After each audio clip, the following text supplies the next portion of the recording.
and fine and staying at home. So let's begin today's session. Today's session will be on exercise 5.1 of chapter 5, that is arithmetic progression. This is our lecture number 2.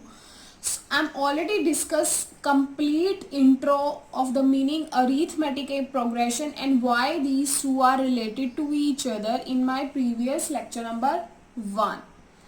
Clear? अगर आपने वो video देख ली है then very good, अगर नहीं देखी है तो फिर मुझे क्या देख रहे हो, अब क्या सुन रहे हो, पहले वो वाली वीडियो जाके देखो देन स्टार्ट करो ये दिस वीडियो, बिकॉज वो वीडियो इसको समझने के लिए बहुत ही ज़्यादा हेल्पफुल रहेगी.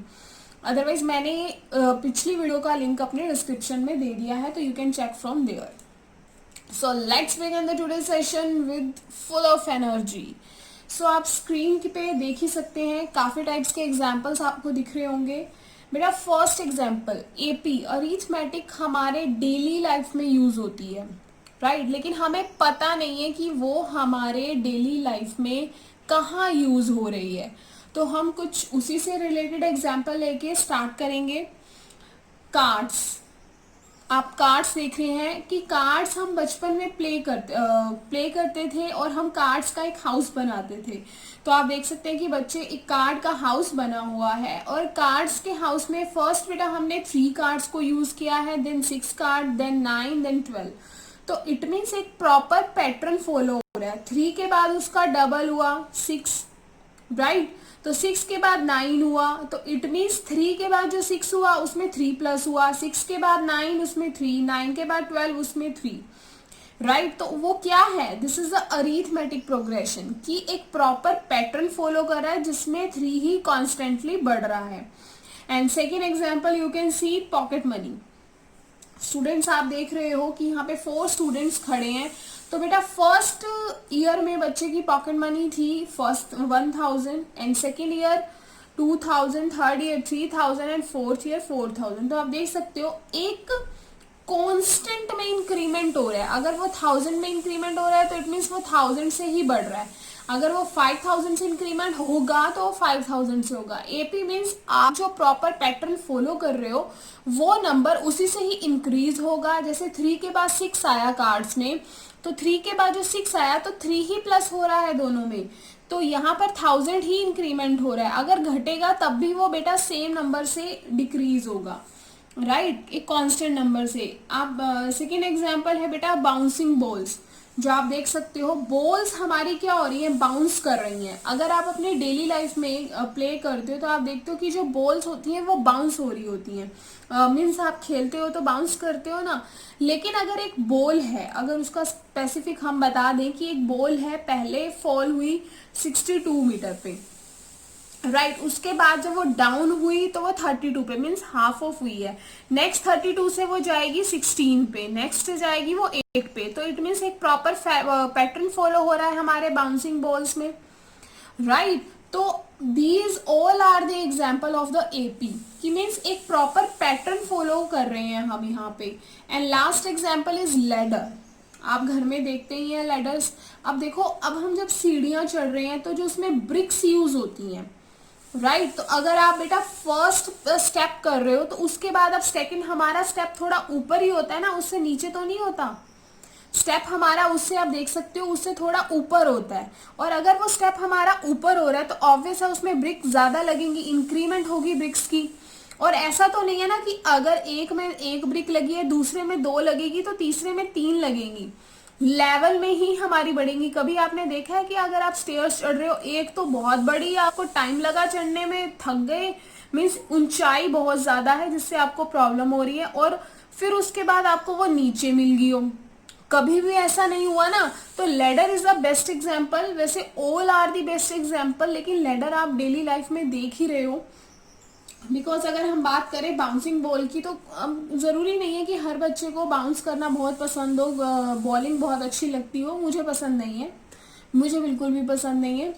तो मैं आपको सभी एग्जांपल्स लेके बता रही हूँ जो हमारे डेली लाइफ से रिलेटेड हैं, राइट. तो ऐसे ही जो हमारी ब्रिक्स लगती हैं वो प्रॉपर एक पैटर्न फॉलो कर रही होती हैं. तो this is the example of arithmetic progression. Right तो हमारे डेली लाइफ में अब आप देख ही सकते हो कि कितने एग्जाम्पल्स हम यूज करते हैं, बट हमें पता नहीं है कि वो एग्जाम्पल एपी से बेस्ड हैं, राइट।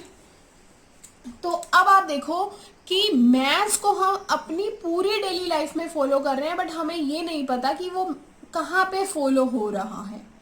क्लियर। तो एपी के जो क्वेश्चंस हैं वो अभी के लिए क्लास 10th के लिए तो इम्पोर्टेंट है ही, बट आगे फर्दर स्टडी में भी एपी का बहुत ज़्यादा यूज है। एपी है, फिर देन जीपी आएगा, देन एचपी आएगा। और अगर आप फर्दर, आप में से कोई बच्चा आईआईटी जी मेंस के लिए, आईआईटी जेई मेंस के लिए एग्जाम दे रहा है, तो उसके लिए भी एपी आना बहुत ही ज़्यादा ज़रूरी है। तो यू ऑल नो दैट कि हम मेरे इस चैनल पे मैं आपको बेसिक्स लेके चल रही हूँ। आपके बेसिक्स को स्ट्रॉन्ग करने के लिए मेन यहाँ पे वर्क हो रहा है, ताकि आपके बच्चों के जो बेसिक्स किसी भी रीजन से वीक रहे हैं वो अपने स्ट्रॉन्ग बना सके। सो let's begin it's questions of exercise 5.1. So first question, first part, statement is saying a taxi fare after each kilometer when the fare is rupees 15 for the first kilometer and rupees 8 for additional kilometer. What is the meaning of this? What is the meaning?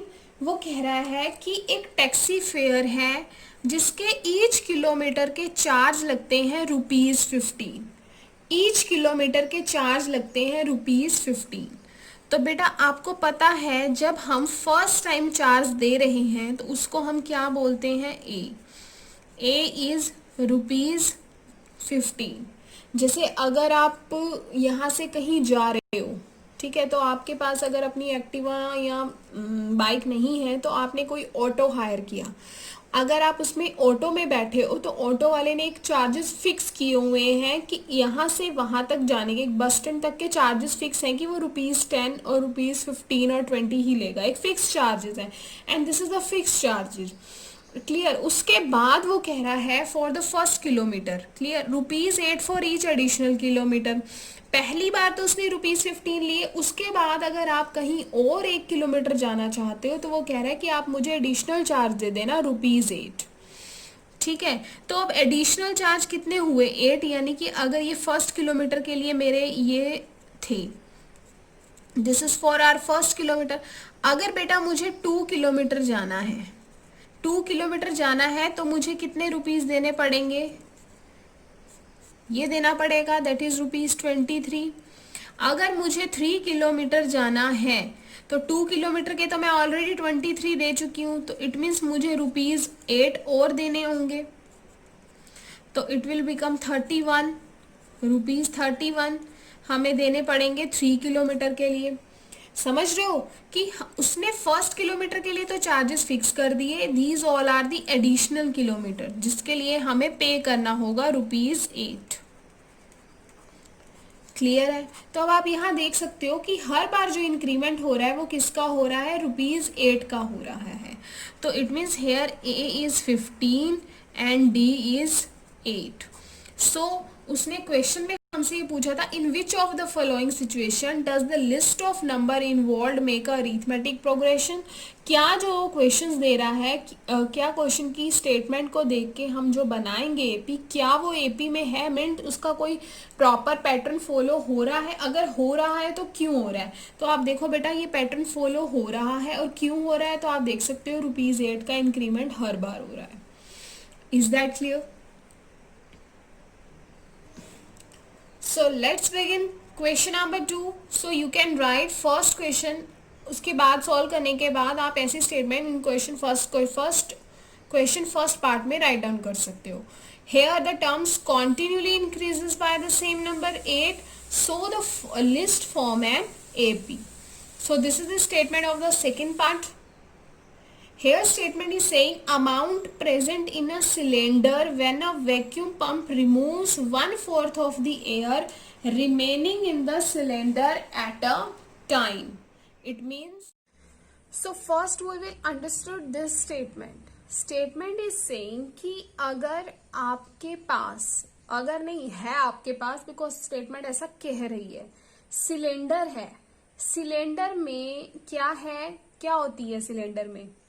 Gas होती है, of course gas होती है। कह रहा है amount present in cylinder when a vacuum pump removes 1/4 of the air, कि आपके पास एक सिलेंडर दिया हुआ है, सिलेंडर में से आपने क्या करना है 1/4 चीज में अगर एयर है मान लो 1 है, उसका 1/4 आपने माइनस कर दिया, तो 1 माइनस 1/4।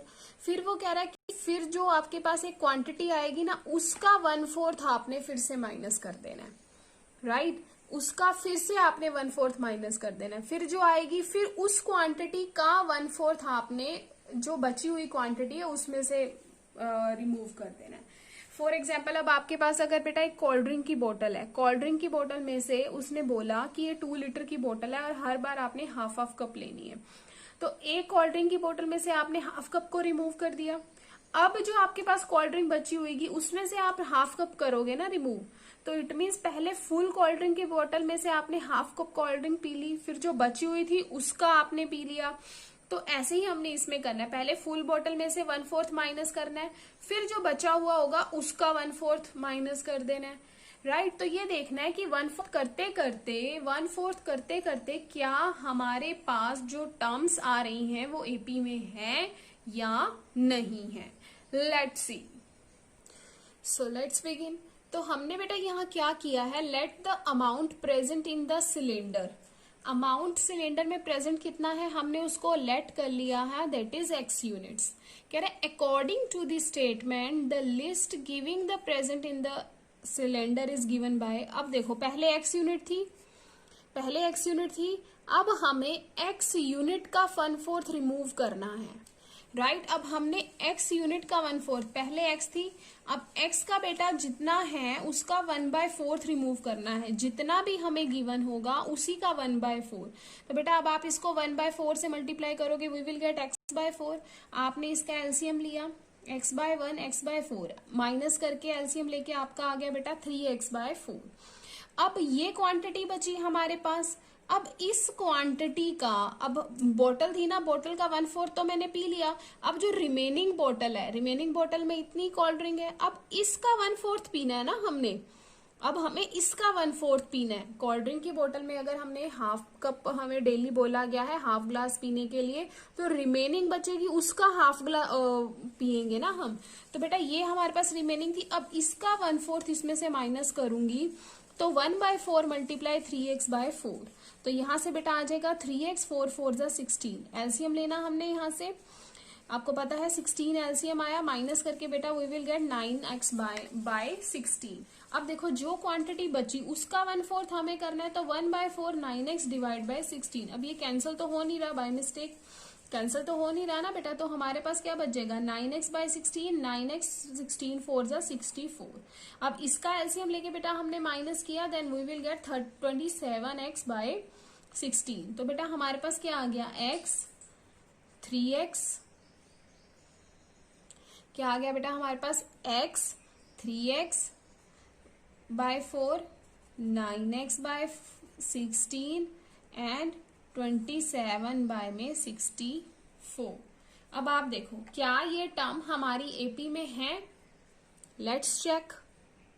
उससे पहले बेटा आप ये नोट डाउन कर लेना, नोट डाउन करने के बाद अब हम इसको देखेंगे क्या रियलिटी में ये एपी में है या नहीं। उसके लिए हमें क्या करना पड़ेगा, ठीक है। उसके लिए देखो हम क्या करेंगे, इसको बेटा हम क्या बोलते हैं, first number, second number, third number, fourth number, right. It means हम इसको A1 A2 A3 A4 बोलते हैं, एंड हम इसको T1 T2 T3 T4 भी बोल सकते हैं। इसको टर्म्स भी बोलते हैं और नंबर्स में भी, A1 A2 A3 A4 T1 T2 T3 T4 terms भी बोल सकते हैं, टर्म 1 टर्म 2 टर्म 3, राइट। ये चीज मैं आपको फिर से दोबारा बताऊंगी when we will start exercise 5.2। Clear है बेटा। सो अब आपने क्या करना है, 3x/4 में से आपने x माइनस करना है, राइट। फिर आप देखना आपके पास एक टर्म आएगी, अगर मैं यहाँ पे आपको करके दिखाऊं 3x/4 minus x, then we will get minus x/4, and next में बेटा 9x divided by 16 minus 3x/4, then we will get answer is LCM is 16, 9x minus 12x, we will get minus of 3x divide by 16। अब देखो x bye 4 क्या equal है minus 3x bye 16 के? नहीं है ना।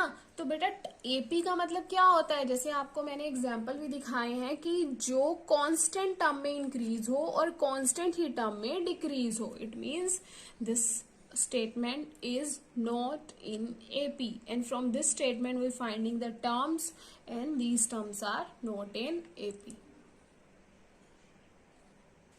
बेटा इन स्टेटमेंट थर्ड में बेटा वो हमें कह रहा है कि the cost of digging a well after every metre of digging का मतलब क्या होता है? खोदना। एक कुएं को वो खोद रहा है, when it cost ₹150 for first metre and rises up to ₹50 for each subsequent metre. वो कह रहा है कि अगर आप कुएं को उसने खुदवाना है तो ₹150 लगेंगे फर्स्ट मीटर के लिए, 1 मीटर के लिए लगेंगे रुपीज, फॉर 1 मीटर है बेटा ₹150।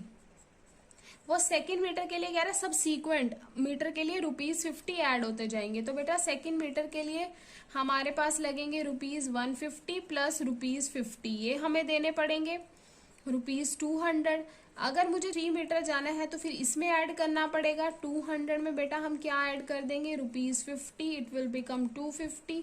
तो अब ये देखो सबसीक्वेंट का मीनिंग क्या हो गया कि ये 50 रुपीज से इंक्रीज कर रहा है। तो देखो पहले 150 देन 200 देन 250, देखने से ही हमें पता चल रहा है कि इनका डिफरेंस कितना है, 50 का डिफरेंस है। तो now we can say this term is in AP. Clear है? देखो बेटा जैसे 150 है, 200, 250 ऐसे चलता रहेगा। अब बेटा इसको हम A1, A2, A3 भी बोलते हैं, T1, T2, 3 भी बोलते हैं। Is that clear? So move on the last part of first question. Part 4. Statement is saying this is based on beta compound interest. The amount of money in the account every year when ₹10,000 is deposited at compound interest is 10% per annum. तो सबसे पहले बेटा आपको what is the compound interest, इसका meaning आप अपने previous classes में बहुत अच्छे से कर चुके होंगे, बट स्टिल मैं आपको एक बार रिमाइंड करवा दूं। कंपाउंड इंटरेस्ट का मीनिंग क्या होता है बेटा? कंपाउंड इंटरेस्ट, फॉर एग्जाम्पल अगर मैं यहाँ पर एक एग्जाम्पल लूं कि आपने मुझसे पैसे लिए 400, या मुझसे नहीं किसी से भी पैसे लिए, आपने बोरो किए, लेंड किए ₹400 फॉर 1 ईयर। 1 ईयर के बाद आपने उसको पैसे देने हैं ₹420। उसने बोला कि मैं 20 रुपीज इंटरेस्ट लूंगा। एक एग्जाम्पल ले रहे हैं, इतने कम पैसों में वैसे आपको कोई देगा नहीं, लेकिन हम एक एग्जाम्पल ले रहे हैं, राइट। तो 1 साल बाद आपने उसको 420 देने हैं, लेकिन आपने कहा तब भी मेरे पास ये पैसे नहीं है। तो अगले साल आपने जो उससे प्रिंसिपल लेना होगा वो क्या होगा? 420 लेना होगा। तो आपका जो पैसे बन जाएंगे वो 420 बन जाएंगे और प्लस उसका इंटरेस्ट बनेगा। क्लियर है? इसको हम बोलते हैं कंपाउंड इंटरेस्ट। लेकिन जो सिंपल इंटरेस्ट होता है वो 400 पे ही 2 इयर्स के लिए चलता है। ठीक है, इसको हम अगर 400 लिए हैं तो 400 ही प्रिंसिपल रहेगा विद इंटरेस्ट, जो भी आपका रहेगा। लेकिन इसमें क्या होता है, 1 साल बाद जितने पैसे लेने होते हैं वो उन सबको मिला के वो प्रिंसिपल बन जाता है और फिर उसके ऊपर इंटरेस्ट लगना स्टार्ट हो जाता है। लेकिन इसमें हमेशा इंटरेस्ट 400 पे ही लगेगा 2 सालों तक या 3 सालों तक, जब तक आप किसी को पैसे नहीं देते हो। लेकिन इसमें जो लास्ट द एंड इंटरेस्ट रहता है वो आपका नॉर्मल, आपको वो प्रिंसिपल बन जाता है आपका। Is that clear? तो कंपाउंड इंटरेस्ट बेटा उसने बोला है, अकॉर्डिंग टू द क्वेश्चन बेटा उसने रुपीज लिए थे 10,000, ठीक है ना बेटा। और कंपाउंड इंटरेस्ट का फॉर्मूला क्या होता है? फर्स्ट ईयर उसके इतने पैसे देने हुए, ये जो उसने प्रिंसिपल है हमारा, इस पे जो उसका इंटरेस्ट लगा वो कंपाउंड इंटरेस्ट का हमारा फॉर्मूला क्या होता है? P + 1/r divide by 100t ये रहता है। प्रिंसिपल होता है आपका 10,000, 1 प्लस 800 पे उसने इंटरेस्ट लगाया, this is for 1 year. Clear है। अब जो कंपाउंड इंटरेस्ट लगेगा फॉर सेकेंड ईयर तो वो कितना हो जाएगा, ठीक है। आपने स्टार्टिंग में उससे पैसे इतने लेने थे, 10,000 उसने आपने किसी से ले लिए, अब उसको 1 साल बाद आपने इतने पैसे वापस देने हैं, ठीक है। अब नेक्स्ट ईयर के लिए क्या हो जाएगा, अब 2 ईयर्स के लिए ले लिए आपने, तो ये चीज बन जाएगी डबल, डबल हो जाएगा ना। ये यही होता है आपका कंपाउंड इंटरेस्ट का फॉर्मूला। 2 ईयर्स के लिए हमारा p plus 1 p multiply 1 plus r by T, this is the formula of the compound interest. 1 year बाद आप उसको इतने पैसे दोगे, अगर 2 ईयर होगा तो 2 ईयर का हो जाएगा। तो आप देखो यहाँ पे बनता है हमारा, इसको एलसीएम लेके सॉल्व करेंगे, अभी मैं आपको कंप्लीट करके दिखाती हूँ। होपफुली आपको इतना ज़रूर अच्छे से समझ में आया होगा कि कैसे हमने इसको सॉल्व किया। कंपाउंड इंटरेस्ट वो 1 ईयर बाद उसके ऊपर इंटरेस्ट लगना स्टार्ट हो जाता है, this is the compound interest. तो बेटा अब आप इसमें क्या करते हो, अकॉर्डिंग टू क्वेश्चन हमारा जो फर्स्ट टाइम आपको देना था दैट इज बेटा आपको 10,000 देना था, जो उसके लिया था जो आपने, ये तो आपका प्रिंसिपल था। अगली बार जो आपका प्रिंसिपल बन जाएगा वो हमारा ये था, जिसको वी कैन राइट 10,000, एलसीएम लोगे तो बेटा ये बन जाएगा 108 डिवाइडेड बाय 100। अगर हमारा ये रहता है 2 ईयर्स के लिए तो सेम बेटा फिर ये बन जाएगा 108, ये बन जाएगा। क्लियर है, ठीक है। और अगर आप इसको सॉल्व करोगे ना बेटा, अगर आप इसको सॉल्व करोगे, देखो 20 से 20 कैंसिल, तो अमाउंट आ जाएगा आपका 10800।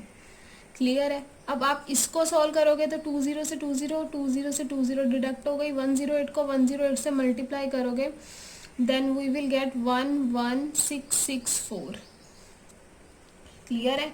ये सेकेंड ईयर के लिए, ये थर्ड ईयर के लिए, और स्टार्टिंग में जो आपने दिए थे वो क्या थे, 10,000। अब आप इनको माइनस करो, ए है हमारा 10,000, डी निकालने के लिए आपको 10,800 माइनस 10,000, तो बेटा यू विल गेट ₹100। अब आप करोगे 11,164 में से 10 ये माइनस करोगे, देन यू विल गेट क्या आएगा, आप देखो